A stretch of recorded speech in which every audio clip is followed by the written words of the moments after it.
all began last fall when we applied to the Vermont Humanities Council for a project grant in support of this particular series. We were able to get that grant funded, and the first thing that we did when we knew that we had the resources to do this was talk to people that we knew. And one of the people that we knew was Chief Shirley Cook of the Cowessuk.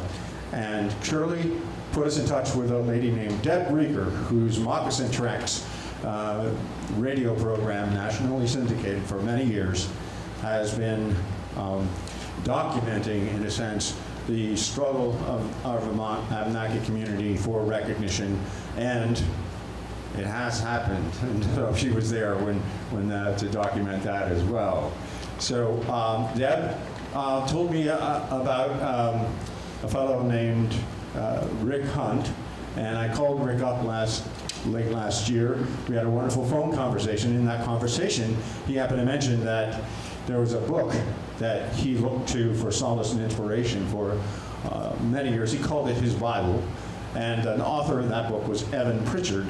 So I spent quite a bit of the winter immersing myself in that particular book and learning to love it as well. And then when I found out that Deb also knew Evan and would be able to put me in touch with him, she suggested that wouldn't it be a great idea if we had Evan on stage singing songs, telling stories, and Rick Hunt doing improvisational drawings, which is one of his many specialties, and that make that a kind of event. And it has actually happened. The two of them worked together for the first time just 2 days ago. This will be their third performance. So, all right. give them a round of applause. Evan Pritchard and Rick Hunt.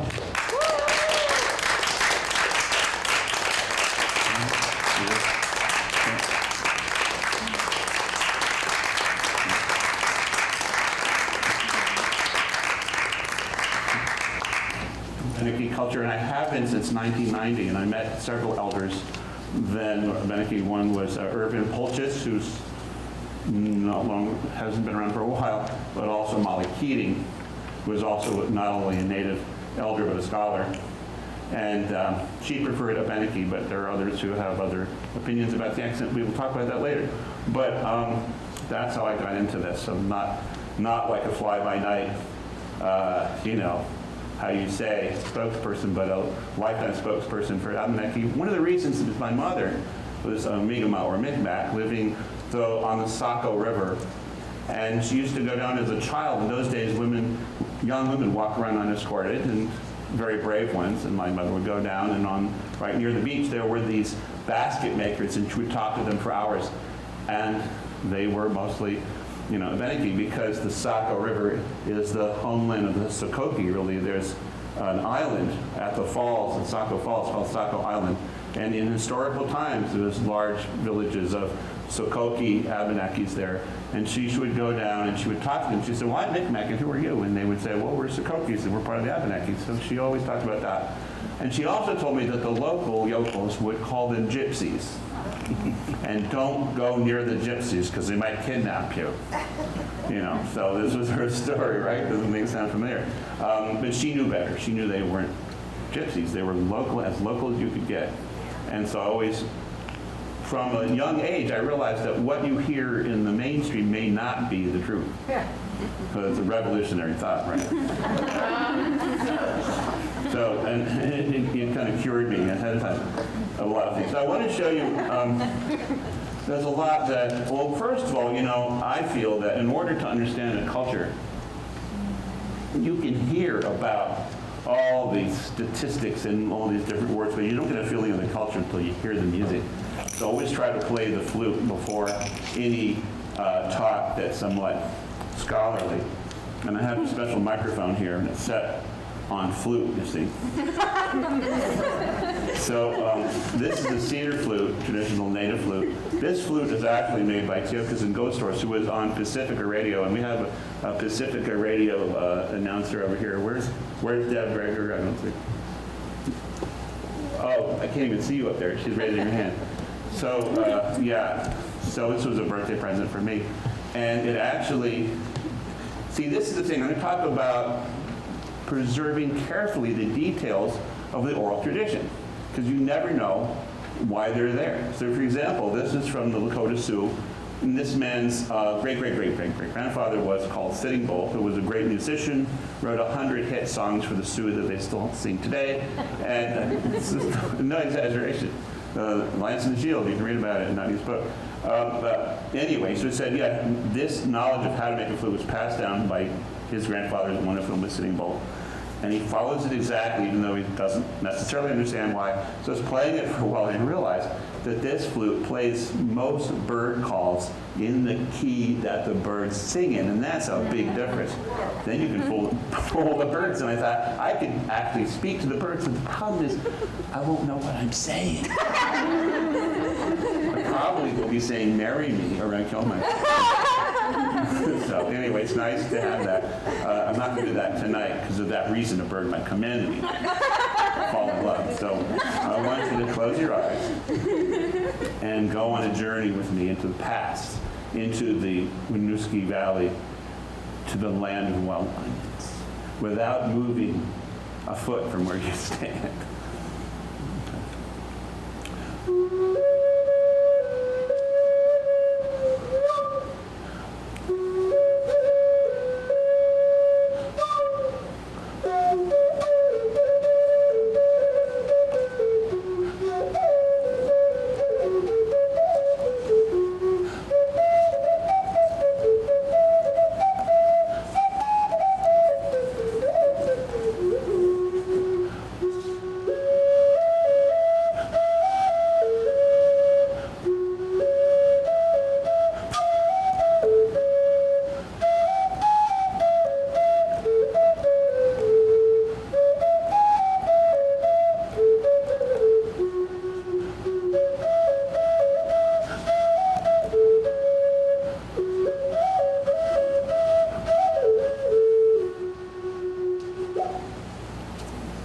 That's part of it.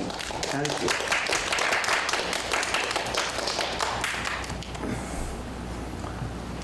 Now, before we go any further, I'm going to honor Rick Hunt in an unusual way. He didn't know the first performance I was going to do this. But the thing about, is he doing something tricky? No, I'll show you. Okay, so I'm very interested in Micmac mainly, and some other things, and I'm interested in the hieroglyphs because it's a real thing. The first explorers and missionaries in the 1600s found them all writing these hieroglyphs and started writing them down, and some of the strange stuff. And even to modern day, when I was studying with my medicine man, my Micmac medicine man, grandfather Turtle, that I write about in Order for Time, and by the way, yesterday was his birthday, and as I was here, there was a big gathering, a memorial service for him because he passed away on Valentine's Day. So this was his first birthday since his death, and they had a big celebration, and my sister was texting me because she was there speaking and telling me what was going on, so it was great. So I'm happy to be here, it worked out for me. But he told me that his grandmother wrote letters to all her friends in hieroglyphs every week, and the postal system delivered them just as they would any letter in English or in French. And so it's a living thing. But I want to show you, this is, do you remember Bob Dylan and, possibly 4th Street, and he's throwing the placards away. I'm not going to throw them on the ground. But I made these because I wanted it to be non-internet, just really as if in the old days when the elders would write on some deer skin and then hand it off to the younglings. The Wooskies, by the way, word for youngling. This is a hieroglyph for a shaman, shaman. It's really more women in the world are shamans. So they just study, and although shamans they can find around the world, more than were women. But boho in it. So this is the sign. So just look at that. It's an odd thing. Why does it look like that? This is the sun spirit, which we all know as Niskamitch, and that's the word for the sun, but it's the sun spirit, not the one in the sky necessarily, so they overlap. It means your grandfather. It means where you come from. and it's like part of the creator. And notice the similarity. But also notice that this, which is written down by missionaries in the 1600s, actually is a perfect drawing of a solar flare. There was one little catch, that solar flares weren't visible then. And then, of course, they spent millions on the Hubble telescope to get a picture of, I'm going to show you, of a solar flare. And guess what? They had it. And so when they showed, oh, this is Hubble, this is this great photographs of solar flares, and the Micmacs like, yeah, we knew that. So make sure you see that. So you see the similarity? Because the shaman, the true shaman, is like the sun shining light to help creation continue, which is what I'm about. So here's the moose, and this is, I think, interesting because you see the legs are very short, and I thought, why are the legs so short? If these people knew their anatomy, they wouldn't just do that. And then I started looking at a lot of pictures of moose, and they are all standing in bogs of mud and ponds, and all of the pictures had the moose with water up to the knees. And so they captured that fact, you see. Now, I'm going to tell my moose story. I'm going to make it brief, but I was, 5 years ago, I was at the Northeast Kingdom doing workshops with Naiki people about culture. And it was great, I have to say great. And there's another story I'll tell it later, but when I was driving home, this big moose, full size, sauntered in front of my car and then stopped and stood there. And so I had to, like, okay, very nice, but I really have to stop the car and not either kill one of us or the other. And it looked like it was going to be me. So stepping the brakes, it made this moose call-like sound. And it was a long note as my car's wheels slid across the pavement. And the moose was standing there, yeah, you know, like you like that sound, you know. And then he just sauntered off very relaxed and disappeared immediately into the bushes. And so I said, I wish I knew. I mean, that was a black moose. I don't remember any black moose. I wish there was somebody I could talk to who was an expert on tracking moose. And I went only like 100 feet around the corner, maybe 100 yards, and there was an ice cream store called Moose Tracks Ice Cream Store. I thought, these people gotta know about moose. So I walked in the store and I grabbed somebody and said, do you know about moose? Oh yes, we all know about moose. Do you know what about a black moose? Are there any black moose? Oh no, there's no black moose. Where did you see it? I said, right there. And they go, oh, really? You don't even get that many moose. You saw one, you're very blessed. That's why I almost missed it. And so then I realized that it was a hot day, just as it has been for the last several days here in Vermont. Apparently my experience with Vermont is it's a lot like Florida, but you may not agree. But it was 90 degrees then, and the moose, I realized, had just, that happy moose with a big smile on his face as he stopped my car, had just jumped out of a black mud bog. And hence the source of the happiness, you see. You know, and I know I heard that once you go black, you never go back. Well, I think this moose was definitely very happy to be that color. So there are no black moose except when they jump out of a bog. And here you have a hieroglyph, 1,000 years old maybe, showing the moose about to jump into the bog.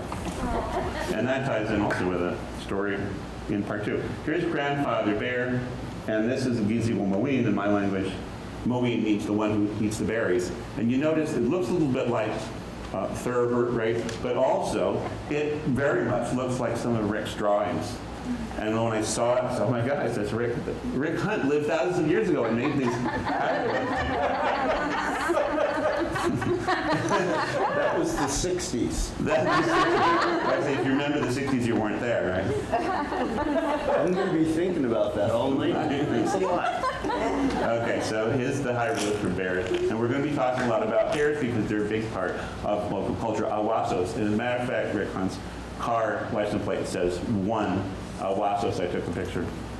Now, here's a kind of collection of 3 important spiritual hieroglyphs. They're not just physical animals and things you can touch, but also things you can't see or touch unless you have the gift. And here's is the tree of life here, Michi Gizi.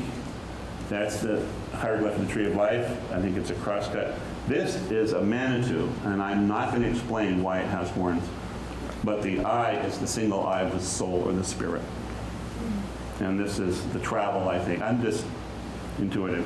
But this is very abstract. This is the path of life, the red road, the beauty way. It's all the same thing. And all the Native Americans I hang out with all have some version of this the red road, the beauty way, and that's the symbol for it. And this even more abstract. This is the shadow soul, which is this vessel that you are, that's transparent, that contains the light of Great Spirit of Manitou. And the only difference between the light inside you and that in the universe is that there's this kind of face. Then it looks like a shadow, and your features will appear as a shadow on it. So this is the symbol. I don't necessarily understand it, but that T seems to be quite common. Now this is the whale or the humpback boto in my language. We have lost a relationship with whales, and I think some of that applies to most of the Wabanaki people. But the funny thing was, I remember when I saw this hieroglyph that my mother had embroidered this design on my bed sheets when I was a baby, and I remembered it very clearly because I kept using them until I was pretty old, and then, like 40, just kidding.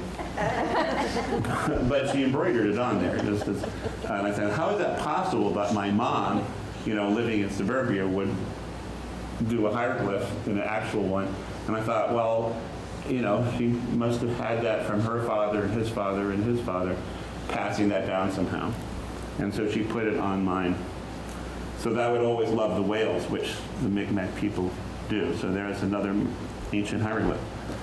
Now this is the pipe, Tamakin. Pipes are very important. We didn't get them from South Dakota. We find them in the ground in the east, going back thousands of years.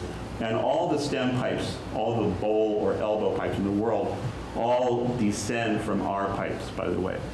And you may hear otherwise, and they are not correct. This is the medicine bearer. This is, people make jewelry with this design.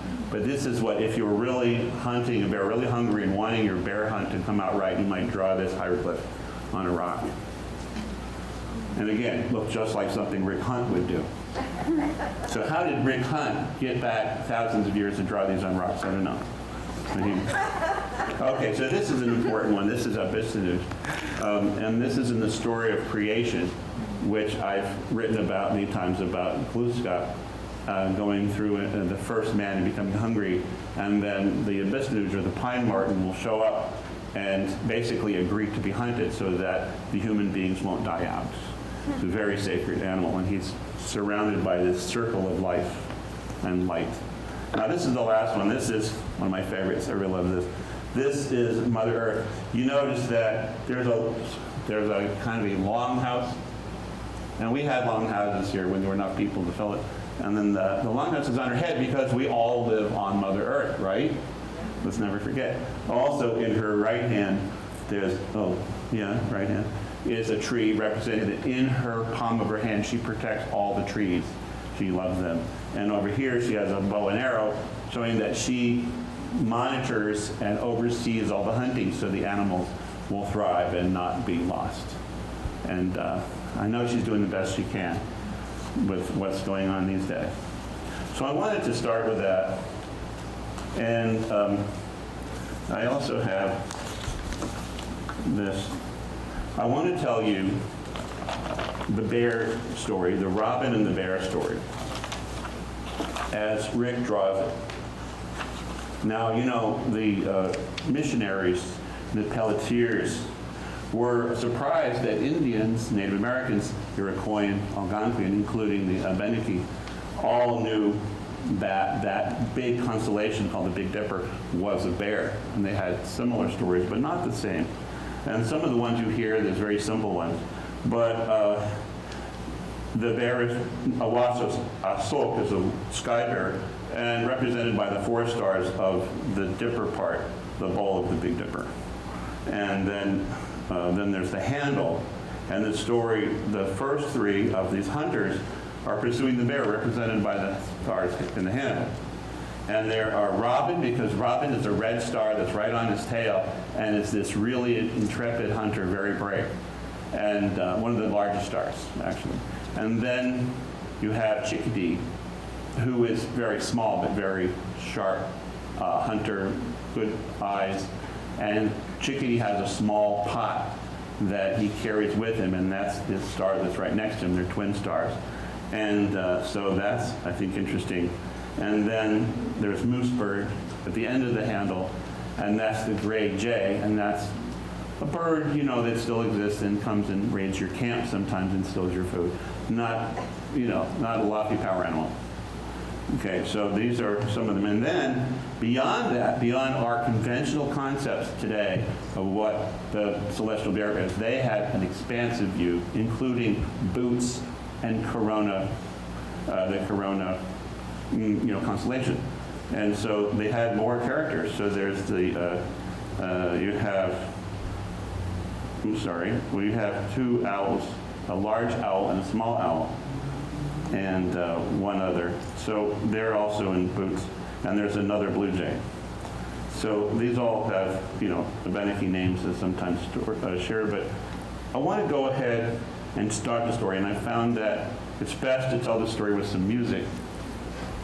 So I brought a guitar.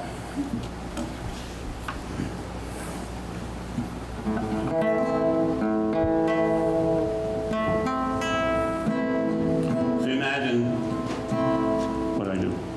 Oh, I forgot. See, here's my memory. Imagine you're one of the birds and you're going off on a great hunting trip to seek the bear. Way up in the bear country, the Micmac people live so free that they do not have a word for time and no word for goodbye, for goodbye.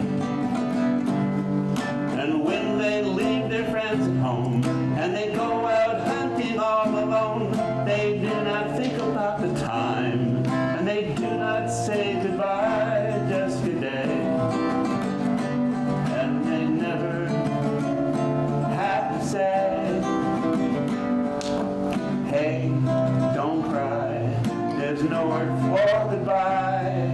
Our paths will cross again, 'cause the circle never ends, and so till then, ride the wind. Dizzy bend, see you again, see you again, see you again, see you again, yes. Up Numoltes, and that means to see you again. So the word zizibem is a word for a bird, a nickname for the bird in Micmac, which is really the black-throated green warbler, which is just passing through town right now. And so they're very beautiful. And so we think of them as that, like a sweetheart. So that's part of the story, and it also reflects some aspects, because this story is circular in that the Big Dipper is actually a circumpolar star, which means it's near the north, and it rotates counterclockwise throughout the year. And so this is an important part of the story to remember, because all the characters go chasing the bear in a counterclockwise circle, and it goes round and round forever. It doesn't mean they don't catch him, but that's the mystery of life. Oh, no. Late in the spring every year, Sky Bear, which is a Wassaw Sasso, wakes from her long sleep and leaves her den and descends down to the ground in search of food. And then the sharp-eyed chickadee, remember, as very sharp eyes, a good hunter, sees the bear. And there's a song. It's actually a Ojibwe song. It's also a suitcase. This is a moose drum, by the way, made from a... So the chickadee sees this bear and might have sung this ancient song, which is actually is the Ojibwe. Makwa ni waba, makwa ni waba, makwa ni waba, makwa ni waba.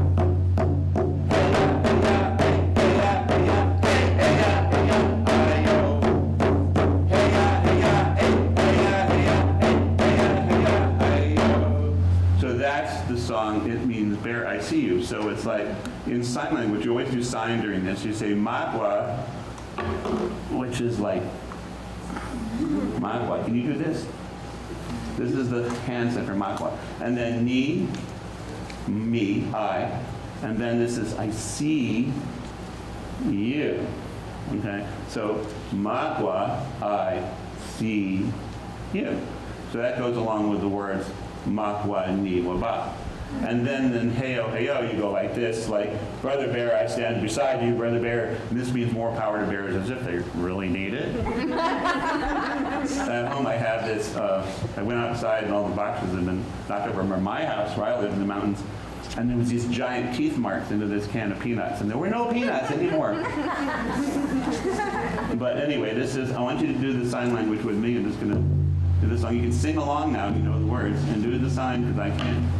Makwa ni waba, makwa ni waba, makwa ni waba,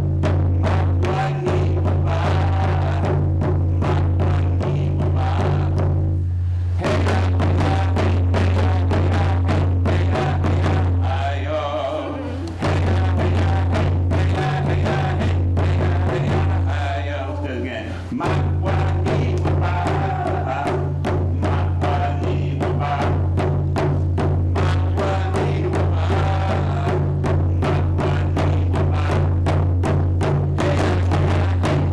Hey ya, hey ya, ayo.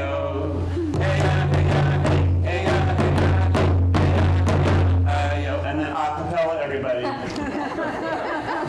Makwa ni waba, makwa ni waba, makwa ni waba, makwa ni waba.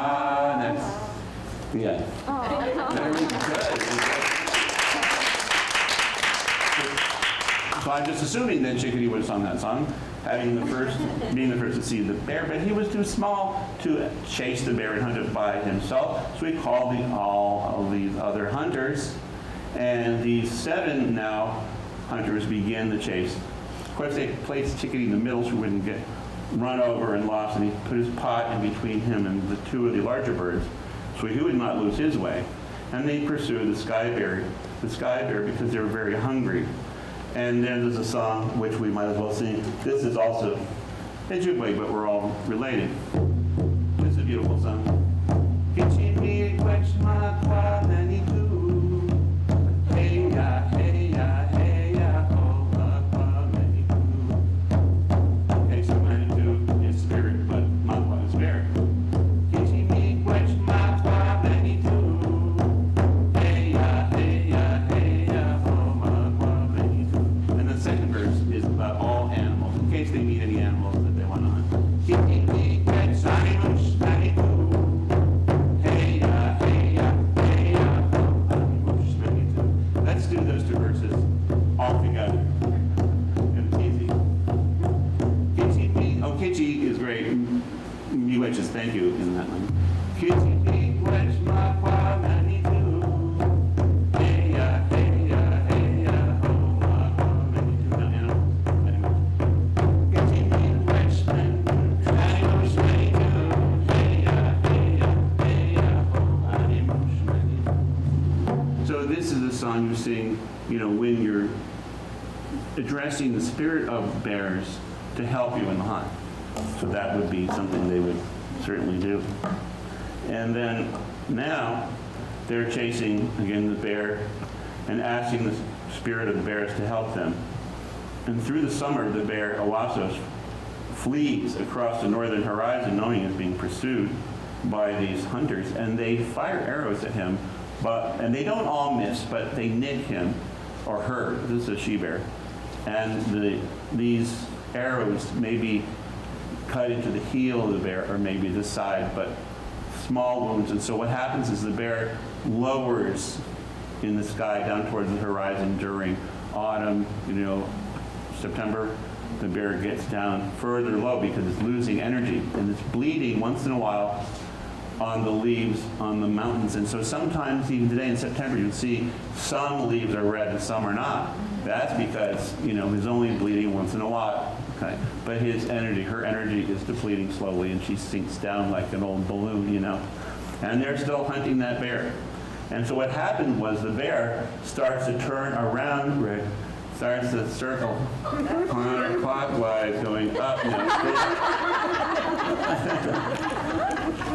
that's not upside down. Okay, so it's turning, but it's still low to the horizon. Okay. Okay. Fantastic. So remember the owls, the two owls, the large one and the small one are at the end, and then there's the blue jay, and they go below the horizon, and we say that they get lost on the way. And so the owls disappear, these two owls, because they're heavier and clumsier than the other birds. And also because they're at the end of this chase, and they go under the horizon. But it's said that you must not laugh when you learn that the smaller, what they sometimes call the Acadian owl, or in Abenaki would be the Cocos hasis, has failed to get some of the bear meat. And you must not imitate that rasping cry that he makes. He's so sad that he missed the bear meat, because he has failed to eat some. And you do, if you, of course, mock him, he will descend from the sky when you're asleep with his birch bark torch, which may look a lot like a comet, and burn your clothes. So that's a warning, okay? So don't make fun of him. Now, as the bear is bleeding, more of the leaves are turning red. And after the owls, blue jay, and pigeon all lose their way again under the horizon, then what happens, only robin, chickadee, and moosebird are left, the ones in the handle. And they're the brave ones. They continue their pursuit, and at last, in the middle of autumn, they overtake the bear. Now, at this point, the bear turns so he's completely upright in the sky. And there's a certain time of year, pretty late in the year, I would say November, where I'm from, that the bear is standing up, and he's like, "Rah, all right, make my day," because he feels cornered. The robin is a good shot. And so he goes, like this, and it's very scary. And then Robin takes his arrow, and he goes, boom. And Robin's a great hunter, so it really wounds the bear. And so brought to bay, this bear takes yet another turn, rears up on those hind feet, and preparing to defend herself, but then with the arrow, she falls over on her back. And so that's what you're starting to see here, is the bear. If you see the Big Dipper, if that's what we call it, Owasso Assault, the sky bear, falls on her back. So in January, February, you might see Big Dipper completely fallen like that, but on the top of the wheel, you see. And so it's very interesting that the old-time storytellers could sit by the campfires out at night and weave the story on for hours. It's great epic, so like the Odyssey, right? And there it is, and it's all, they didn't have slideshows and movies. They had the stars, and the stars were their movie screen, and they would show you all these characters up in the sky, and it seemed, I'm sure, very real. And so the bear, Robin is eager to eat the bear's fat because she's getting thin and wants to complete the hunt. So he kills the bear, and then he's in a great haste to open up the meat, and he leaps upon her, and then becomes covered with blood. And flying then to the closest maple tree, he lands in the maple tree in the land of the sky, which is really a lot like here, only it's there and we're here. And it's like another world, just like this one, trying to shake off the blood. Because, he has that feeling like Lady Macbeth, out damn spot, because people will judge you, and if you get a little too happy about killing a bear, because the bear is very sacred. And so he's getting it all off, and he wipes it off on all those leaves late in the year, and yet Robin could never get the stain from right here. It just stuck, And so, of course, Chickadee didn't miss a trick and was very happy to criticize. And Chickadee says, "You're going to carry that blood and that stain as long as your name is Quipuscus, as long as your name is Robin." Well, the blood doesn't shake off completely, but it scatters far and wide over the forest. And every autumn we see the blood tints of that foliage, and reddest of are those maple leaves, and maple leaves are considered sacred because they carry the sacred color. And the trees unearth again following their appearances.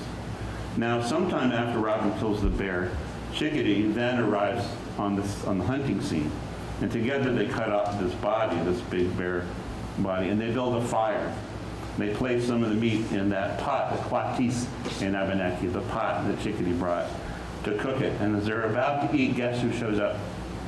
Moosebird would be Tedeso, was the gray jay, but there's something a little funny about Moosebird.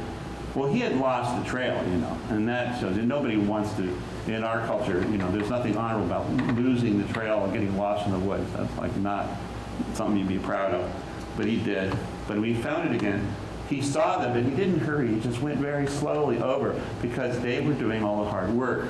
And he wanted to time his arrival so that all the hard work was done and then there was time to eat. And he'd say, I'm here. What do you want me to do? And of course, all they had was the food. And so they fed him and they were very, had to be very generous to him because that's the old way.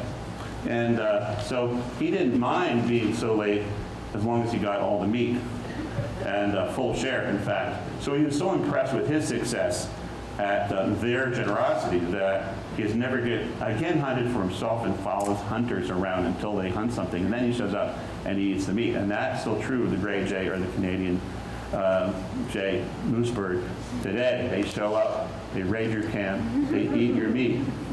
So be careful. Now the thing is that when we say, your opinion, doesn't it the moose bird sound kind of ungrateful? Or is that just me? Well, let me tell you that Chickadee and Robin were very grateful according to tradition. I mean, they hunted the bear, right? And the bear gave up his life so they could get through the winter, which is how we do it. But then the thing is that they must have sung an incredible song of thanksgiving, right? Just to continue in the traditional hunting way, so that in following years, their hunts would be successful. So this is a song I wrote, more or less for this moment. But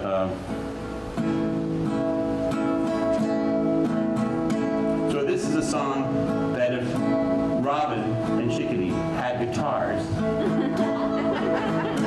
and it's in English, they would have sung this song. Oh, Great Spirit, hear my song. My heart thanks you all day long, and thank you for the rain and the sun. Thank you when the day is done. Also, if they'd spent any decent time in Jamaica, they would have sung it. When the rain is done, I'm calling, can you hear me? Oh, well, I'm in a folk and movie. Great Spirit, I hear what you're calling me to. Well, all and I thank you, get you Manitou, get you Manitou, get you Manitou. Of course, you don't get you Manitou, it's Great Spirit, but well, all in Micmac is thank you. Eagle fly and take this message to the highest sky. Take my prayers, and as you carry it into the air, please take care. Thank you for the day and the night, and thank you for the dark and the light, and thank you for the young and the old.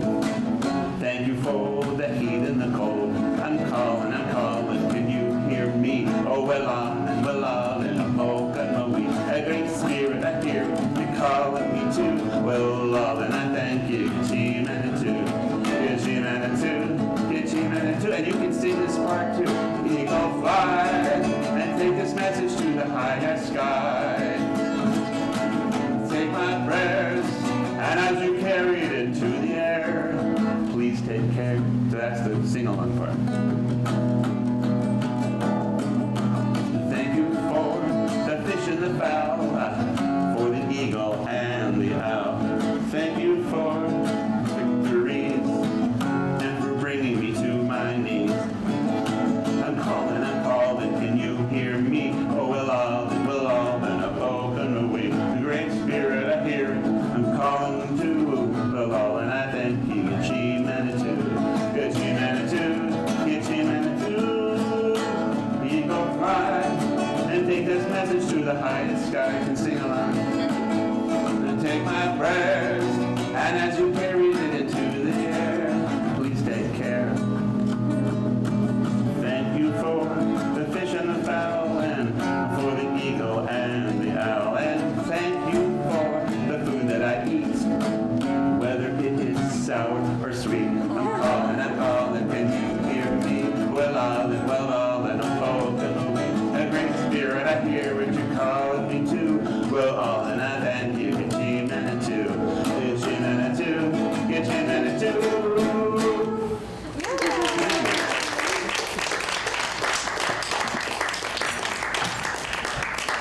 And now,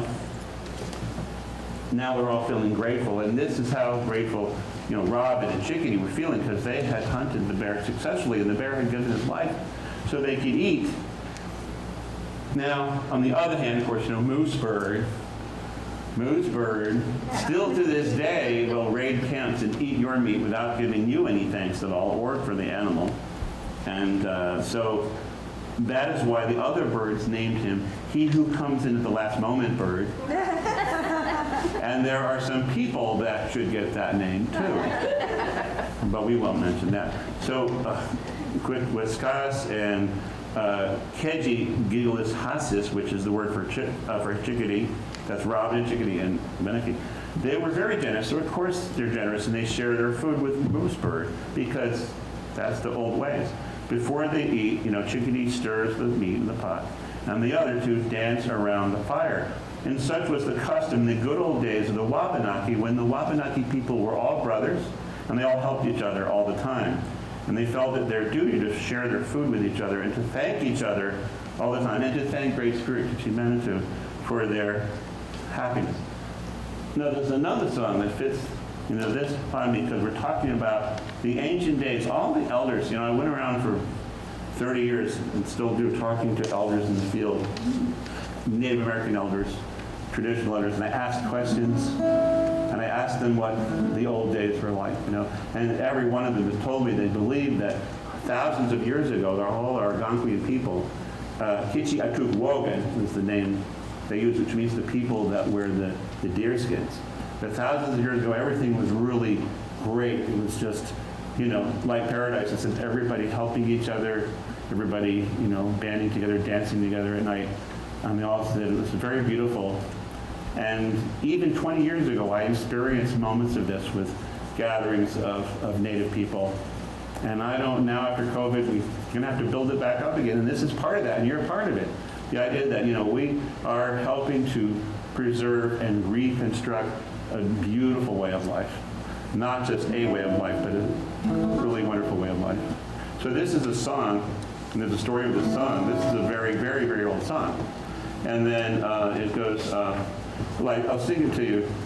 It's about Yo Watate Way. It means everything's okay, and everything's right, and please come and join us in what we're doing.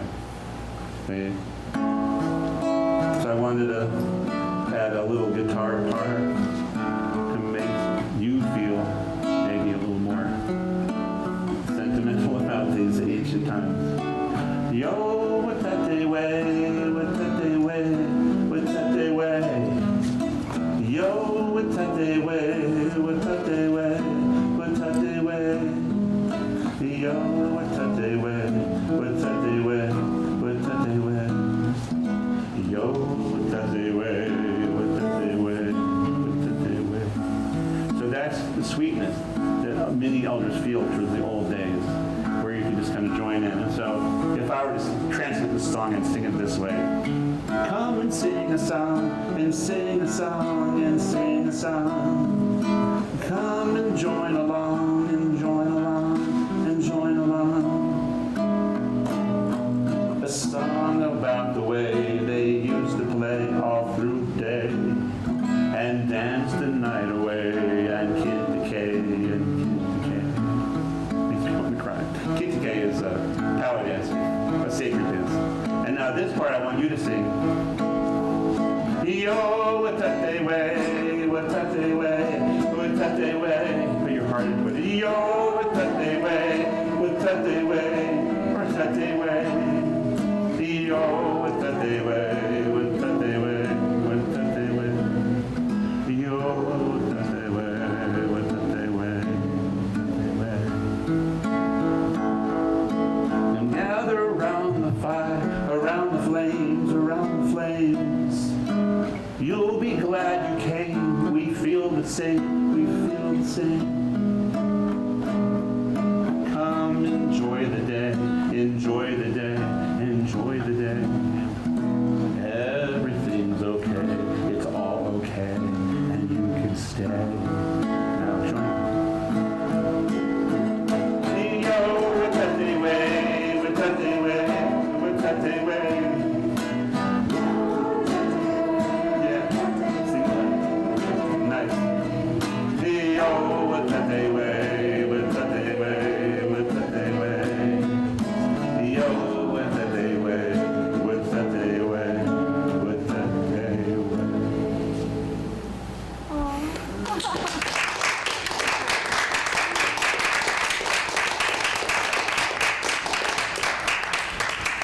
And that's an actual song, and one of the reasons it makes me cry is because there's a story behind it, which is really a story of hope, true story, that's inspirational for people here of our Algonquin-speaking culture, the Kichigatuguogan people, because we're trying to reconstruct those old days, right?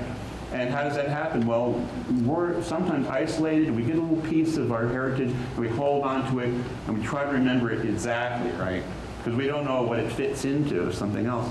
And this was the case here. It's the people from where I'm living now is in the Hudson Valley, and there was a Munsee Delaware people. And they were driven out well before the Revolutionary War. And they were split in all directions. They were all sent west of the Susquehanna, where they were supposed to be safe. And then we had Sullivan's campaign, ouch. But then some were sent, or went to Missouri, which was Spanish territory. And some went to Quebec, which is French territory. And some went to Ontario, which is English territory. And they're all separated. But they're all preserving as exactly as they can these different things.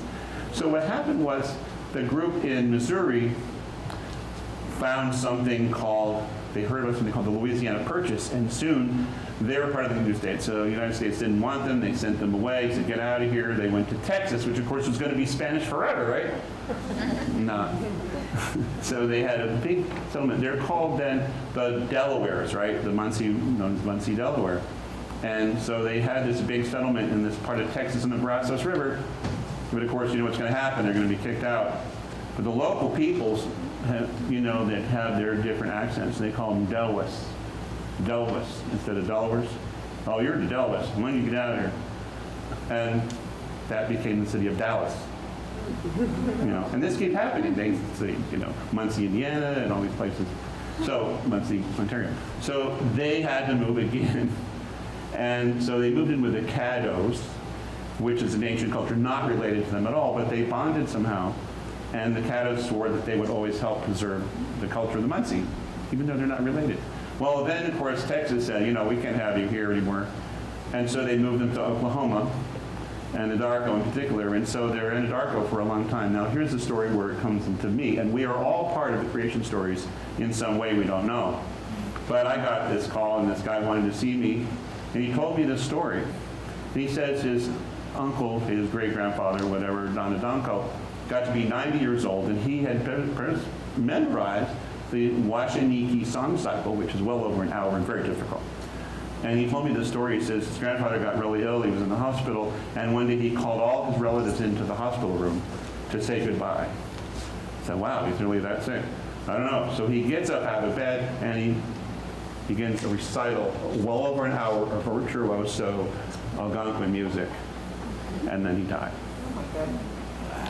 But the good part of the story is that somebody had a tape recorder hidden away in a pocket and got a very nice recording, and they gave it to me. So what are you going to do with this? We don't know. They didn't even know what the words were saying. So eventually I connected with my Canadian Munsee teacher, Julia Timothy, and she had passed away, but somebody had written down some things she wrote, published in a book, and there it was, the words to the song from Oklahoma. And both parts had preserved it perfectly, having not spoken to each other in maybe 250 years. So that's why we need the oral tradition, why we need to be very careful about the piece that falls into our laps to try to hold on to it, right? So this kind of happened, the last 3 days because I made that map based on what I'd been told about our settlement cultures and our patterns of our culture and where we would live and why. And so I made that map just, because I looked at a regular map and I said, well, I know what that is.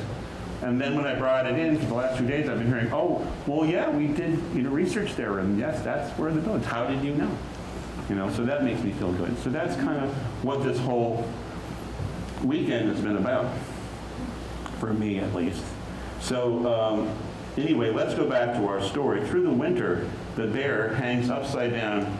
As when you render an animal, you hang it upside down, you hang it from trees or a hanger, and then we have that over on the left here, the bear is hanging in the sky. And if you go like late winter, you see the Big Dipper is hanging upside down. It's gone all the way around. It's hanging over in that west side and waiting for spring, you see. And the life spirit leaves the bear, but it enters another bear that's lying in a den, an invisible den, and sleeping the long sleep of winter. And so we're waiting for spring to come again, and I had that, okay, so I had that picture of, the constellations, but there's a little den above the bear's head in the sky, and it looks like a cigar, or it looks like the opening to a bear's den that's exuding a great light, which of course it does, because it's like, the celestial bear is very sacred and exudes light. And so the cave exudes light as well. And it does look like a bear's den, and it's called M82. So instead of Owasos Wigwam, like it used to be called in Abenaki, now it's called M82. This is the same thing they do with roads, You get the Michimayagat trail that's now called Route 1. You see, they keep improving on our culture. So then what happens is that bear comes forth again, and what happens is that as it emerges, and of course, Chickadee has those sharp eyes and sees the bear and starts to follow. And as Chickadee is running through the woods, and you have Robin going this way pursuing the bear and Chickadee, and then Chickadee goes down and is washing the pot because he sees the bear and he knows that he's going to need his pot again because they're going to go through the whole story all over again, and runs into Robin. Hey, how you doing? And they're going along together now, walking towards the bear, and then they have a happy reunion, and they go in the search of the bear. So then they run into Moosebird, who's sleeping. And, hey, Moosebird, wake up. Guess what? You want lots of food? Come with us and help hunt the bear. You can have your share. And Moosebird says, oh, all right. And he's thinking, I'll just stall, but it's okay. And they wake him, and they go off together. They march off, and then they find Pigeon, which is called Pilaz in Abenaki, and also Blue Jay, and they're canoeing, and they say, hey, come and join our hunt. So they all go, and then the owls fly down, and they have a reunion right there in the woods. And they, of course, speaking Abenaki, even though it was thousands of years ago. And this is a special song I wrote for this occasion.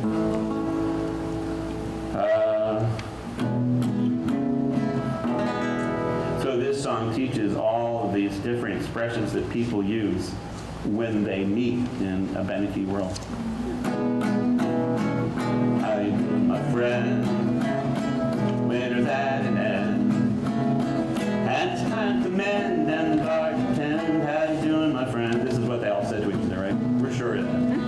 How you doing, my friend? Winter's at an end, and it's time to mend and the garden tend. How you doing, my friend? You want to try that? Well, you doing, my friend? Winter's at an end, and it's time to mend and the garden tend. How you doing, my friend? And how you would say in Abenaki language, don't cozy, don't cozy, don't cozy, don't cozy, don't cozy, don't gakia, don't gakia.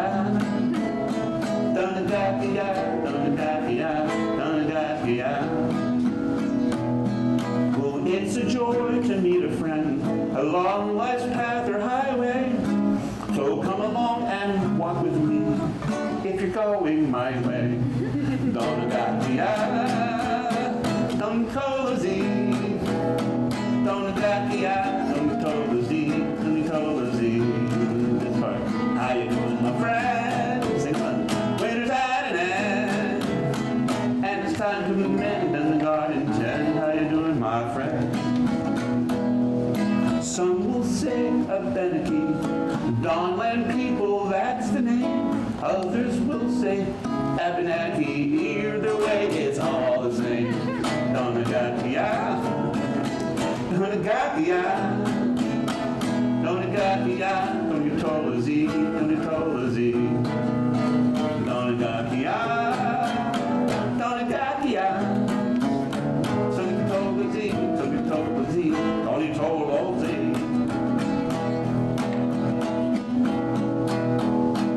Some say quay, some say ho. When they meet, they say to you, Uli kizup, uli kizup. That word means good day to you. Donagakia, Donagatovazi, Donagakia, Donagatovazi, Donagakia. How you doing, my friend? Winter Island. And it's time to mend and the garden tend. How you doing, my friend? Mina Kwame Yolozi. It's a morning greeting. It means you look new to me, and it bears repeating. Donagakia, Konitolazi, Donagakia, Konitolazi, Donagakia. How you doing, my friend? Winter's at an end, and it's time to mend and the garden tend. How you doing, my friend? Well, some will ask you, Tagwaya, that means what is up with you? If they add Kiti Nomba, that means they are friends with you. Niki Nomba, Donagakia, Donagakia, Donagakia, Donagakia. How you doing, my friend? Winter's at an end, and it's time to mend the garden tend. How you doing, my friend? Some see bully bomb to me when they are leaving. That means good canoeing, friend, so please do not go grieving. Donagakia, Donagakia. Donagakia, Donagakia.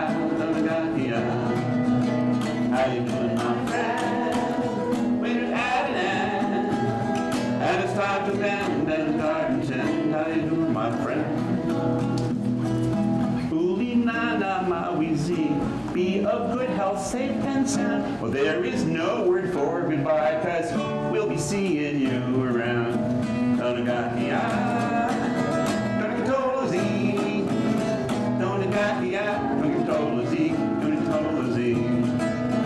How you doing, my friend?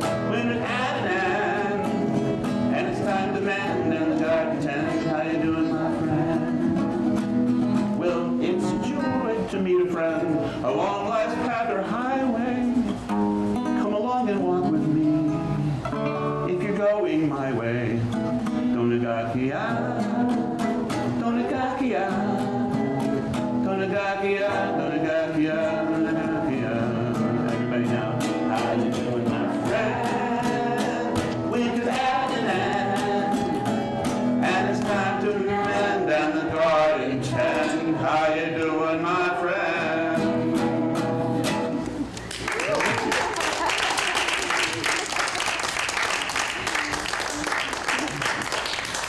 So as far as we know, that's what they said when they ran into each other the second year. But you see, it keeps going forever. They keep doing it. And they keep hunting the bear, and the bear keeps coming back and dying and reincarnating and coming back.